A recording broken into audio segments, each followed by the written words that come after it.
Shavua Tov, as we say in Hebrew, good week. Welcome, ladies and gentlemen, Bat Mitzvah stars, friends and family members, and students of the Chabad Student Network. We're very, very pleased to introduce to you our fourth annual Bar Bat Mitzvah Gala. This year we call it the Bat Mitzvah Gala because we are celebrating 4 Bat Mitzvah celebrations of 4 young women who will surely inspire you when you see and hear about their personal journey. It was just after during the time when the 6-Day War. And picture the scene of a whole group of young soldiers, and there's a very famous photo of this scene, where they are, for the very first time in their lives, the Kotel, the Western Wall, that is the only remaining remnant that we have of the Holy Temple that once stood in Jerusalem close to 2,000 years ago, was finally there before their eyes, before the eyes of the Jewish people, for them to be able to go and actually go touch it, feel it with their own hands, see it with their own eyes. And as you can imagine, it was extremely emotional. And these young soldiers, when they finally saw it in front of them, went running over to embrace that wall. And there's this picture of them just leaning against it and crying and praying and heaving with emotion. And part of this group of young soldiers was a young man who's also a soldier. And he was standing off to the side. And he didn't have that same emotion. He didn't grow up with the group, although he was friends with them now, he didn't grow up with the same backgrounds. He hadn't learned about the meaning of the temple, he hadn't learned about that, he hadn't learned much. He didn't really have backgrounds in the same way that they did because he had immigrated with his family from Eastern Europe to Israel and never really got that same education about the history of the Jewish people and didn't know about the temple. But he was watching them, and he was overcome with emotion watching them. And as they all started walking back headed to where they needed to go after, they all came over and they saw there were tears coming down his face. And they said, "Why are you crying?" And he said, "To be honest with you, I saw all of you standing there at the wall and you were crying like babies. And I stood there and I didn't have those feelings that you had. I'm not coming from where you're coming from. But I'll tell you why I'm crying. I'm crying because when I saw you crying, I wasn't crying. That's making me cry." There are many women there are many people in this world who are part of the Jewish people. Some of them got to celebrate, got to learn about Judaism, and got to celebrate their bat mitzvah or bar mitzvah when they had their rite of passage at the age of 12 or 13. Lots of people didn't. And that same feeling of seeing others and not really having what they had can definitely instill a whole wave of emotion. And we're here tonight to celebrate with 4 young women who are now able to take their step into adulthood, even at this later time, even though they've already reached adulthood. But taking that leap and saying, "I'm celebrating being a Jew. And I want to learn, and I want to experience, and I want to be a real part of the Jewish people and make Judaism a central part of my life." There's a story told of a group of delegates that arrived at an orphanage. These were Jewish rabbis who heard, this is just after the Holocaust, when the Jewish people were decimated, and many, many children had been saved from the Holocaust by their parents bringing them to Christian or Catholic orphanages, where they knew that if they were brought there, at least their lives would be spared and they wouldn't be singled out as Jews, they could blend in. So that's how many Jewish children were saved when they were brought to these orphanages. Almost every single one of their parents were killed in the Holocaust. But meanwhile, there were hundreds of Jewish children that were not growing up Jewish in these orphanages. And so there were a group of rabbis who decided they're going to go to the orphanages and they're going to see if they can now go and take these children and ask if they can bring them up to be Jewish because they were born Jewish. And they arrived at one orphanage and the people there said, well, how are you going to know who is Jewish here and who's not? I mean, we can't just, you have to have some type of, you don't have paperwork or anything. They said, you know what, we have a way. Can we come here at bedtime? And they said, okay. So later that evening, they came just as the children were all lying down in their beds. And they started to sing Shema Yisrael, Hashem Elokeinu, Hashem Echad, in a little lullaby tune that many of these children had grown up with. And slowly, one by one, they saw heads lifting up, tears coming down, and little children saying, Mama, Tata, Mommy, Mom, Mother, Father. And they said, there's a Jewish child, and there's a Jewish child, and there's a Jewish child. And you're able to gather many Jewish children to bring back to grow up as Jewish children. We're living in a day and age where not every single Jewish child grew up with the Shema, grew up with a full Jewish education, grew up feeling like a full part of the Jewish community. And every Jewish child, nonetheless, is part of the Jewish people. And we're here to celebrate, no matter what you were, where you're coming from in your past, you're part of the Jewish people, and we are here to celebrate that with you.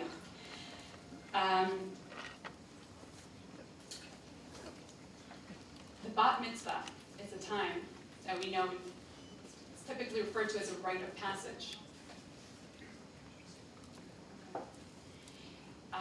Known as a rite of passage, but what really is the meaning of the Bat Mitzvah? So we are taught Jewish mystical teachings that taught us, and some of the girls, I'm looking at Dana, and some of the girls who, some who celebrated their Bat Mitzvah last year, took a course with us on the Jewish mystical teachings of a very famous book called the Tanya. And in this book we learn that every single person is comprised of two souls. And these two souls are always battling to be in charge, to be listened to be heard, to be able to speak up within you. And what are the two souls? One is leading you just to live a natural life. Do what you want, do what's comfortable, do what's convenient, do what you know. Every single person has their own unique set of perspectives, opinions, personality traits. And then there's an entirely different soul. And that soul is all about not self-serving, but being God-serving. Recognizing that there is some greater power above. It's not just about me and being the person that I want to be, but the person that I'm here, that I've been put here on this earth to become. And that soul enters a person at the age of maturity. So for women, it's at the age of 12, and for men, it's at the age of 13. And so really, the Bar and Bat Mitzvah is a very spiritual time, because it's at a time when the human being receives an added soul, an added completely new spiritual dimension. So this is a great celebration for us, although it's years after that time in these four women's lives. There's still never too late. We learned this from a great sage by the name of Rabbi Akiva, who only started learning about Judaism at the age of 40 and became one of the greatest sages of all time in the Jewish history. There's never too late to celebrate, to embrace, to enjoy, and to experience Judaism. So tonight is Saturday night, and we all know that Friday night, from Friday at sundown until Saturday at nightfall is the holiest day of the week, Shabbat. And Shabbat we bring in with a very special, we mark it with a special ceremony known as Kiddush. It's over wine. So in the same vein, we now say there's a separation between the holiest day of the week and now the rest of the week. And this is known as Havdala. And Havdala means separation, where we're separating from the sacred to the mundane. This is holy, and this is non-holy. Non-holy doesn't mean bad. It just means that this is the regular, the mundane, the physical. But of course, even in that, we find so many opportunities throughout our week to bring it up a notch, to bring it, infuse it with spirituality. So, we are going to get started on the Havdala ceremony. And just to give you a little bit, and I'm going to give it a little bit of an explanation, but if we can have one volunteer from each table to please come up and take a Havdala candle, which we're going to light for you, so that we have one for each table. Okay.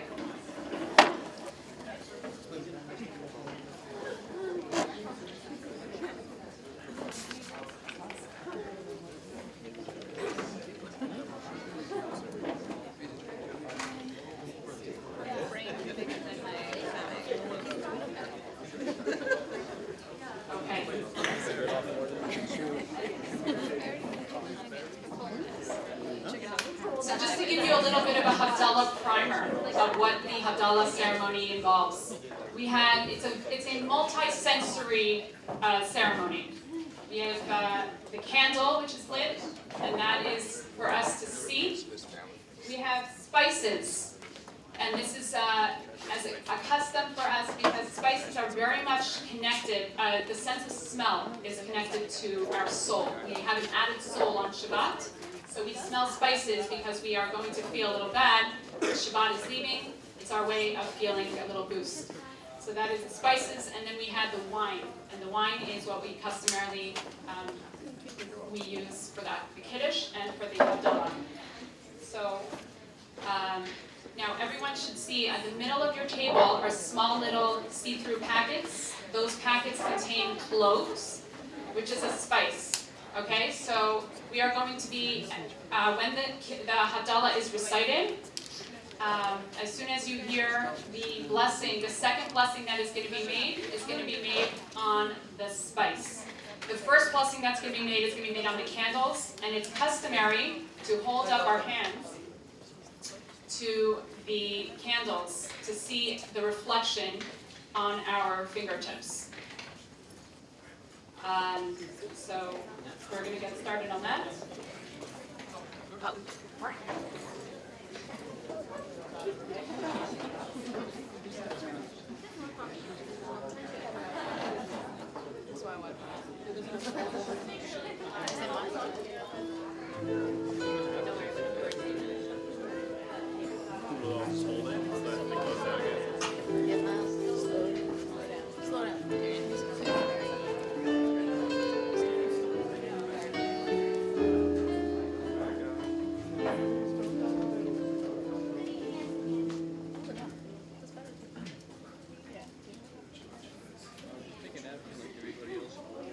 So if everyone could please rise for the Havdala prayer.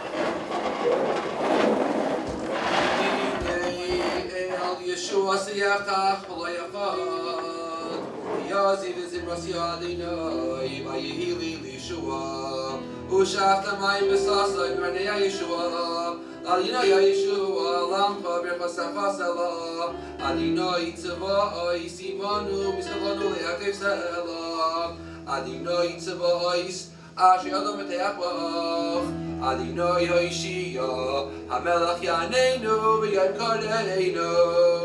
Repeat. LaYehudim Hayasa Ora V'Simcha V'Sasam V'Kar Hein Tia Lanu. LaYehudim Hayasa Ora V'Simcha V'Sasam V'Kar Hein Tia Lanu. Kais Yeshua the Sam Shemon Ekas Bimar Makdani Makadam Vaide Pri Agafen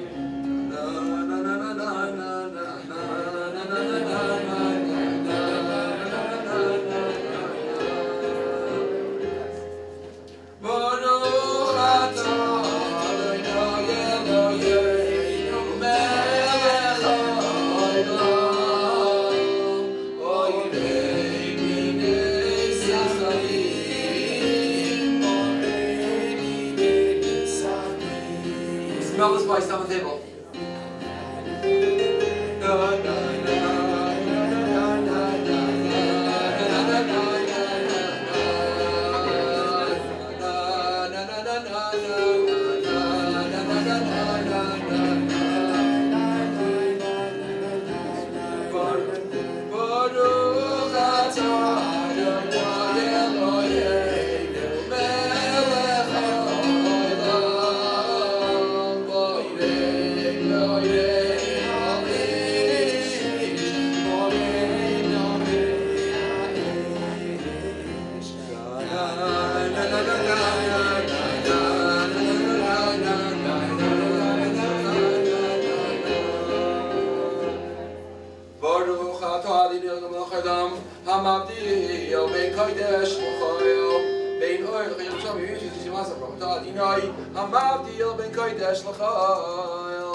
You can all bring your candles over and we're going to pour wine on it.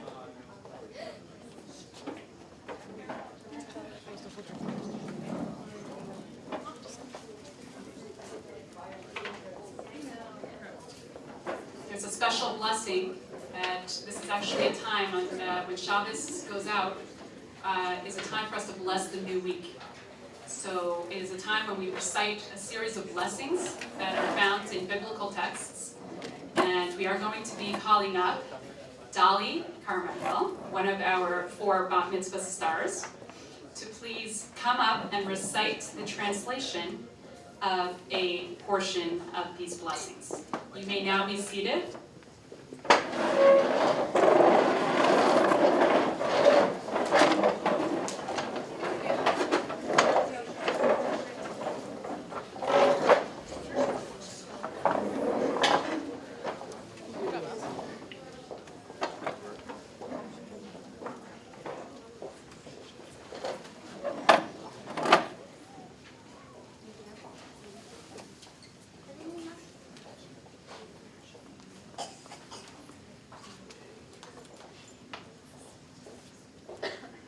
Blessed shall you be in the city, and blessed shall you be in the field.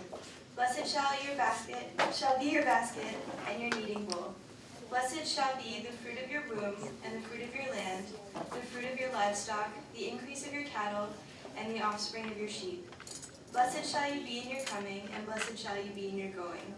The Lord will command the blessing to be with you in your storehouses, and in all things to which you put your hand. And he will bless you in the land which the Lord your God gives to you. The Lord will open for you his good treasure, the heavens, to give rain for your land at its proper time, and to bless all the works of your hands. You will lend to many nations, but you will not borrow. For the Lord your God has blessed you as he has promised you. You will make loans to many nations, but you will not require loans. You will dominate many nations, but they will not rule over you. Fortunate are you, Israel. Who is like you, a people delivered by the Lord, your helping shield and the sword of your glory? Your enemies will deny their identity before you, and you shall tread upon their high places.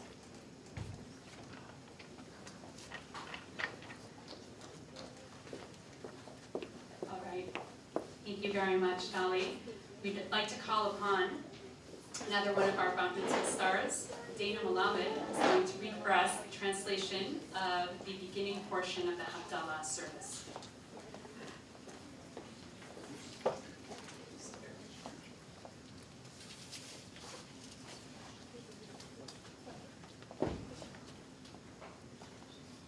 Indeed, God is my deliverance. I am confident and shall not fear.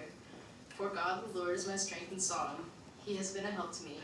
You shall draw water with joy from the well springs of deliverance. Deliverance is the Lord's. May your blessing be upon your people forever.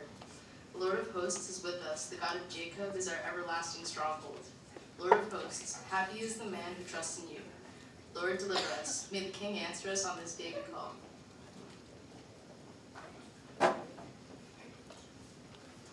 Thank you very much, Dana.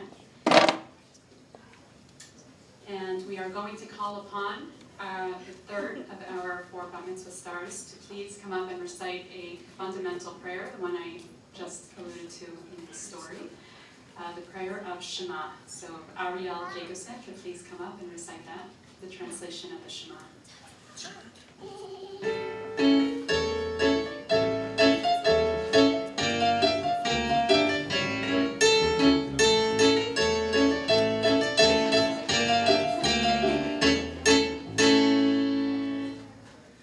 Hear, Israel, the Lord is our God, the Lord is one. Blessed be the name of his glorious kingdom forever and ever. You shall love the Lord your God with all your heart and with all your soul and with all your might. These words that I command you today shall be in your heart.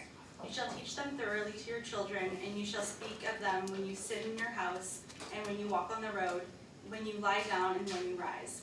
You shall bind them as a sign upon your hand, and they shall be a reminder between your eyes. And you shall write them upon the doorposts of your house and upon your gates. Thank you very much, Ariel.